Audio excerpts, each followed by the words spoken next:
Bien amigos, hoy es 11 de octubre de 2019. Bien, les habla Miguel Escobar, creador del canal en YouTube, Derecho Penal para Todos. Muy bien, ustedes acaban de ver allí en mi portal académico las conferencias que se editaron el día de ayer, anoche, en la Universidad Santiago de Cali, en la sede de Pampa Linda, y que terminan hoy de 6 a 9 de la noche.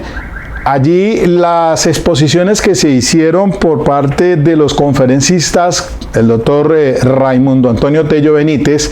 con los hechos jurídicamente relevantes. Después allí la continuación sobre los actos de acusar por parte del doctor Carlos Hernán Escobar Ramírez.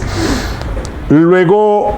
interviene el doctor Orlando Echeverry Salazar, que es el magistrado de la Sala Penal del Tribunal de Cali,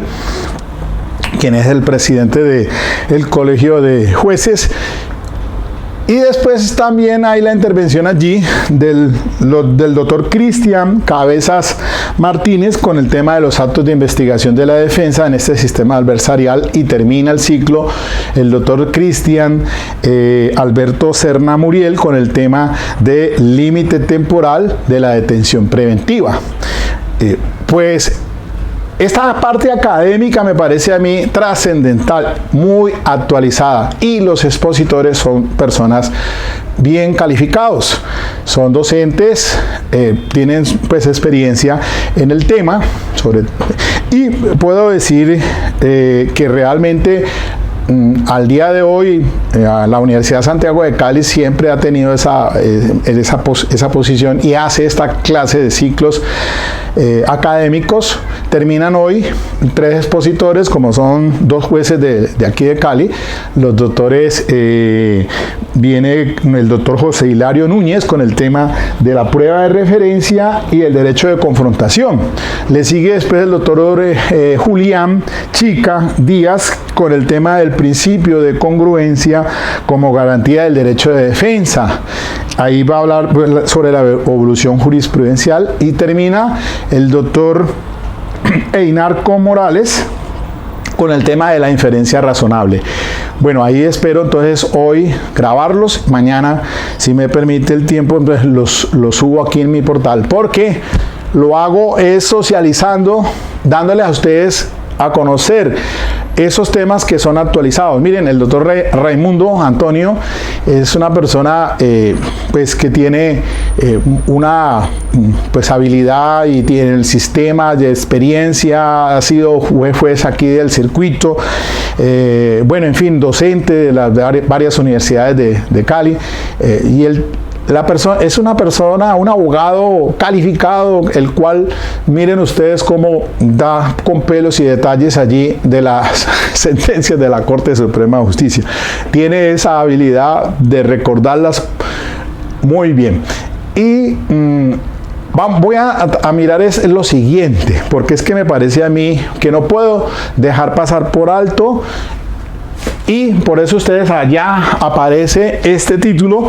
con relación a esta obra del doctor Ezequiel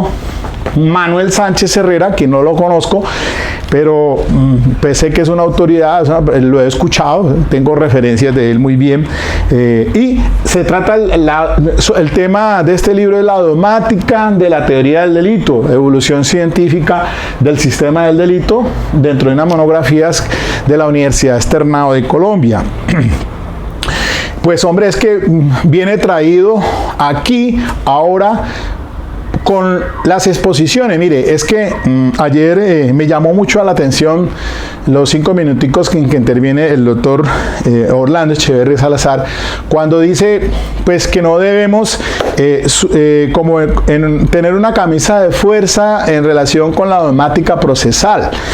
La dogmática procesal ha ido cogiendo como una fuerza en el sistema de tendencia acusatorio actualmente, y la jurisprudencia abunda en cantidad de la Corte Suprema de Justicia y de la Corte Constitucional también, que modulan pues el sistema de la ley 906. Quizás pues al principio, a 10 años atrás no era lo mismo. Hoy en día en esa construcción dialéctica adversarial se han dado esta cantidad de decisiones de la Corte Suprema de Justicia en sede de casación penal, que son ahora pues un banco de datos importantísimo, pero que no puede ser una camisa de fuerza. Y lo estaba diciendo porque realmente se llegó allí. Ustedes pueden revisar el tema del asunto de los hechos jurídicamente relevantes cuando se llega al momento de la acusación, en la que algunos jueces han tenido que invalidarla, no devolvérsela al centro de despachos judiciales, al fiscal, para que entonces se la haga de acuerdo a lo que se ha indicado actualmente pues en relación con los hechos jurídicamente relevantes. El tema es muy puntual y hay una sentencia ahora, sobre todo en cabeza de la doctora Patricia Salazar Cuellar, que morigeran el tema de los hechos jurídicamente relevantes, porque se equivocan los fiscales con esos escritos de acusación farragosos en las que mezclan hechos jurídicamente relevantes, se confunden con medios de prueba y también los hechos indicadores. Entonces, teniendo en cuenta eso, pues no voy a repetir aquí nada en relación con las decisiones de la Corte, pero lo que quiero significar es que ha habido algunas decisiones de la Corte Suprema de Justicia que después de ventilarse el juicio se declara la nulidad del escrito de acusación por esa situación. Entonces, que eso, así lo dijo textualmente el doctor Orlando, en cierta forma devolverlo para que el fiscal arregle las cosas, pues eso es una reforma imperius disimulada y adverso a los intereses del acusado, porque pues obviamente es como enderezar la situación para el fiscal y luego entonces obtener una sentencia en contra de esa persona. No debe ser así. Si los hechos jurídicamente relevantes guardan coherencia desde la misma imputación, lo mismo en el escrito de acusación. Entonces, si falla allá, también falla acá. Si el fiscal no la tiene clara, entonces no permite que se haga una defensa técnica adecuada. ¿Quién entonces debe modular allí, intervenir sin romper pues o sin volverse parcial? Es el juez. El juez es el que ahora ya la Corte ha indicado pues que él tomará en relación con ya sea en la audiencia de imputación de cargos allá en el juez de garantías, como acá en el juez del circuito, el juez de conocimiento pues tendrá que hacer el llamado al fiscal en tal sentido para que quede de acuerdo a como se ha dicho pues por parte de la misma Corte Suprema de Justicia en relación con esos hechos jurídicamente relevantes y que también van obviamente de acuerdo con nuestra ley 906, tal como lo señala en varios artículos allí del Código Adjetivo o procedimental. Entonces, eso es importante, y además de ello indicó que pues hoy por hoy el tema de la dogmática ya en la parte sustancial, Código Penal, pues entonces ha tenido pues como un estancamiento, digámoslo así. Tenemos nuestros esquemas de teoría del delito con los alemanes, pero miren ustedes que pasando, por ejemplo, les explicaba de la comisión por omisión, de acuerdo pues a como está señalada en el artículo 21 del Código Penal del 80, en el que pues el quien tenga el deber jurídico de impedir un resultado y que no lo haga equivale a producirlo, pudiendo hacerlo, pues no lo haga, equivale a producirlo. Pero hoy el artículo 25 de la ley 599 del 2000 fue 20 años después y ahora ya estamos a 20 años después. Entonces hay temas allí en dogmática, en teoría del delito, que pues sí nos pone a pensar de que de pronto se ha quedado en stand-by, allí. Pero eso tiene que irse todo paralelo a nuestra Constitución Política del año 91, porque esa es la pieza quizás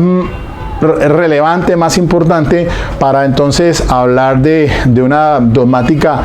del principialismo, tal como lo está indicando aquí el el profesor Esigio Manuel Sánchez Herrera, cuando se dice por allí en esta obra, ya al finalizar, en la página 230, que aparece allá en el cuadro central, dice: es por esto que entiendo que el verdadero fundamento está en los principios constitucionales, en la medida en que de ellos se derivan los derechos humanos y de estos los derechos fundamentales. Empero, esos principios, que son los del liberalismo alemán, los concretamos en nuestra Constitución para de allí extraer una mayor fuerza coercitiva. Lo que importa en últimas es que el sistema penal sea compatible con el principio de respeto a la dignidad humana y los derechos fundamentales constitucionales. Para ello es precisa la penetración político-criminal del sistema dogmático, utilizando como soporte fundamentador los principios constitucionales, que son los del Estado social y democrático de derecho, y los de las constituciones democráticas modernas como la nuestra. Constitución que en nuestro sentir demarca la teoría del delito que resulta predicable para nuestro país.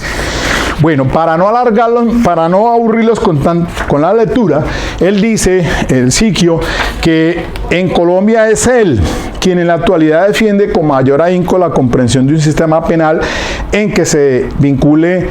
la dogmática y la política criminal, y en que los principios constitucionales sean el soporte, fundamento y límite de esa vinculación, con la pretensión de establecer un conjunto de estrategias de control de los hechos considerados socialmente dañosos y de que se realicen en el ámbito penal los fines sociales del Estado, se garantice efectivamente los derechos y deberes consagrados en la Constitución, se asegure la vigencia de un orden social justo y sobre todo se solucionen los problemas que plantea el derecho penal a partir de la producción de unas consecuencias justas dentro de ese marco garantista y coherente que viene presupuesto desde la racionalidad constitucional. El derecho penal, entonces, así concebidos desde el prisma de los fines de la pena, debe tener una función preventiva y resocializadora, en cuya aplicación se respeten y acaten los postulados esenciales de la dignidad humana y los derechos fundamentales. Entonces dice que desde ese punto de vista ha considerado que ejemplo de un sistema como el propuesto es el nuevo Código Penal colombiano, que bien puede calificarse como una dogmática penal fundada en los principios constitucionales con orientación a las consecuencias. Punto, no más, no me meto más allí. Entonces, ¿qué es lo que les quiero decir? Mire, si ustedes escuchan a algunos de los conferencistas, sobre todo el doctor Cristian Serna Muriel, cuando habla sobre los límites temporales de la detención preventiva, pues Colombia ha tenido un proceso paulatino, poco a poco. Y les decía yo a ustedes, por ejemplo, si cogemos esa corte constitucional de la década entre el 80 al 90, o del 90, de la década del 90, cuando se creó cuando se le dio pues entrada a nuestra constitución política del 91, esa década del 90 al año 2000, ahí hay una sentencia C774 del 2001. Si mal no estoy, es esa del doctor Rodrigo Escobar Gil, cuando estaba ya hablándose del tema de los límites temporales de la detención preventiva. Y al final de ella, si usted revisa esa sentencia, se estaba dando solución a aquellas situaciones en las que se entraba a juicio con una persona detenida y estaba per secula seculor en el tiempo sin que se le resolviera su situación. Entonces tiene derecho a que se le dé la libertad por aquello pues de que prima, en esencia se debe solamente detener a una persona restrictivamente, pero de manera excepcional y no de manera general. Pero no había un tiempo ni plazo razonable en ya montado el juicio como tal. Por eso él aquí, Cristian hace una referencia en me parece en esa conferencia tan importante, porque él hizo una cronología de tiempo, y entonces hasta llegar actualmente cómo está nuestra legislación, incluso con la reforma de 1760. Pero miren ustedes, cuando el doctor Cristian hace referencia a esta ley 1908 del 2018, el año pasado, para esas agrupaciones asociadas con carácter de criminales. Entonces, los términos allí, 500 días, dice por ahí. Entonces, eso es un retroceso. Se había ganado un espacio enorme frente al límite temporal de detención preventiva, pero se viene el retroceso siempre por razones de política criminal. Entonces vemos que no está compaginado con lo que se está reclamando por varias en la academia, de que sea con los fines constitucionales, el respeto a la dignidad humana, de humanizar el sistema penal. Entonces, allí tiene razón, y lo dijo el doctor Cristian Serna cuando se refiere al artículo 2 de nuestra Constitución Política. Por eso, nuestra Constitución Política, que es fundada en el pluralismo, en un Estado social de derecho, dice así en el artículo 1, que es el organizado en forma de república unitaria, descentralizada, con autonomía democrática, participativa y pluralista, fundada en el respeto a la dignidad humana, en el trabajo y la solidaridad de las personas que la integran y la prevalencia del interés general. En el segundo artículo dice que son fines esenciales del Estado: servir a la comunidad, promover la prosperidad general y garantizar la efectividad de los principios, derechos y deberes consagrados en la Constitución, facilitar la participación de todos en las decisiones que los afectan y en la vida económica, política, administrativa y cultural de la nación, defender la independencia nacional, mantener la integridad territorial, y subrayo lo siguiente, y asegurar la convivencia pacífica y la vigencia de un orden justo. Allí entonces, cuando el doctor Cristian Serna se refiere a ese punto para indicar que en relación con esa ubicación constitucional, del cual de pronto pues sí tiene incidencia frente a ese límite temporal de la detención preventiva, un orden justo y asegurar la convivencia de la pacífica. Entonces eso tiene un prisma con el cual hay que mirarlo y llegar entonces a establecer dentro del respeto de la dignidad humana y de los derechos fundamentales que se desprenden de ello, frente a las personas que están en situación de detención preventiva. Mientras no haya sido una persona vencida en juicio, se le presume su inocencia, y así lo dice pues el artículo 29 supra de la Constitución Política. Hasta que no haya una sentencia en firme, una persona se le considera pues una persona inocente. Y entonces yo voy más allá, porque mire que si bien es cierto con la ley 1760 y estas otras que ahora para la detención preventiva le dicen al fiscal: hola, usted tiene que primero que es todo establecer si las no privativas de la libertad son insuficientes para así entonces reclamar la intramural como más conveniente, de acuerdo con los fines constitucionales, de pronto no comparecencia al juicio, el tema de la obstrucción a la justicia y el tema de la protección a la ciudadanía o a la sociedad, protección a la sociedad. Que como lo hace ver allí también incluso el doctor Cristian en relación con los tratados internacionales, que esta última no está allí ni en la Convención Americana, que es la ley 16 del 72, ni en el Pacto Internacional, que es la ley 74 del 68, instrumentos vigentes desde ese entonces, antes de en vigencia de la Constitución del 86 y ahora de la del 91. Entonces teníamos unos instrumentos internacionales que se referían a todo aquello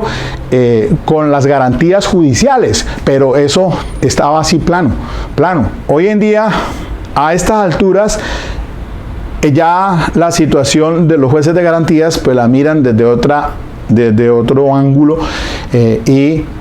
con el prisma que les digo, para interpretar entonces o llegar a la conclusión de que una persona debe detenerse de manera excepcional y no de manera general. Sin embargo, pues vemos que la situación de Colombia pues tiene una política criminal compleja frente a ciertas conductas, pero eso no es óbice pues para que entonces sigamos diciendo que esos límites temporales, hay que ponerle un límite temporal a la detención preventiva, hasta la formulación de imputación, presentado el escrito de acusaciones, hasta el iniciado el juicio oral, y dice la norma pues hasta que se anuncie el sentido del fallo. Y voy más allá, ¿cuántas personas no se anunció el sentido del fallo condenatorio y esa se apela y se envía a una corporación, al tribunal, y pasa 6 meses, 1 año sin resolverse, estando esa persona aún no vencido en juicio? Porque tenemos claro de que vencido en juicio es cuando esté en segunda instancia incluso después de interpuesto la demanda de casación, hasta allí diríamos nosotros que se presume la inocencia hasta que no es vencido en juicio en primera, segunda instancia. Entonces, todo eso para significarle pues que mientras tanto entonces esa persona se ve así merced a una situación injusta, y cuando la Constitución política está hablando como en el artículo 1, fundada en el respeto a la dignidad humana, y de ella se desprenden derechos fundamentales. Y también miren ustedes el artículo 95 de la Constitución política cuando dice en el numeral 1, son deberes de las personas y del ciudadano respetar los derechos ajenos y no abusar de los propios. Y el segundo dice obrar conforme al principio de solidaridad social, respondiendo con acciones humanitarias ante situaciones que pongan en peligro la vida o la salud de las personas. Ahí se desprende todo un contexto para hablar de lo que hoy se conoce en dogmática penal como lo de competencia por organización y la competencia institucional. Los roles que generan unos deberes y unas obligaciones, y que de no cumplirlas entonces una persona no solamente está en la conducta punible por acción, sino también por omisión, comisión por omisión, comisión propia o comisión impropia. Hay delitos de resultado que son los de comisión por omisión y tienen pues esa particularidad. Y si no, entonces, ¿por qué razón? Mire usted el Código Penal cuando contempla la omisión de socorro como un delito de omisión propia, entre otros catálogos que hay allí, sin hablar pues de la comisión por omisión o la omisión impropia, que es el tema que trabajé anteriormente en 2 audios, cuando se indica pues ya ahora en el artículo 25 que quien tenga el deber jurídico de evitar un resultado, que quien esté en capacidad de hacerlo y no lo haga, equivale a producirlo. Entonces esa omisión se sanciona como una acción. Allí entonces, para ir ya terminando estos 25, 30 minuticos quizás, es para indicarles a ustedes que de esas academias, de esas conferencias, uno como una esponja absorbe conocimiento y se está actualizando. Mire cómo manejan la nueva generación, porque son unas personas, son unos conferencistas muy jóvenes. Bueno, yo a excepción, no mentira, no me da risa aquí, porque el doctor Raimundo Toyo es jovencito como yo. Y el doctor Orlando ni se diga, pues, con todo respeto. Pero allí somos jóvenes, adultos mayores jóvenes.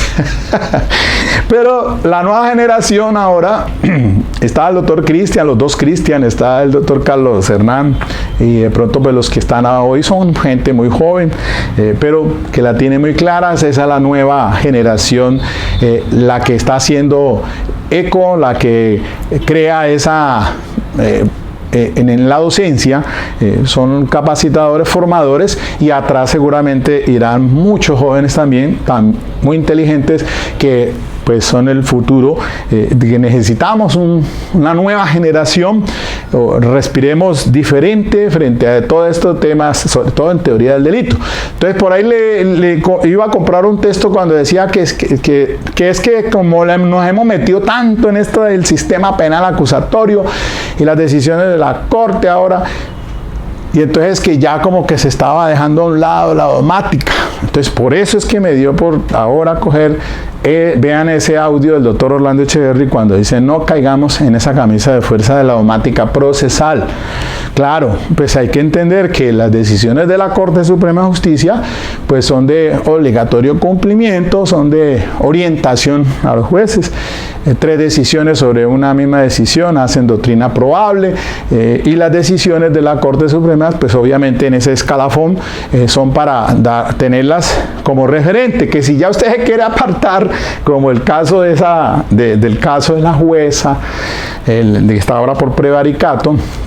el audio anterior, que la defensa hablaba del error de prohibición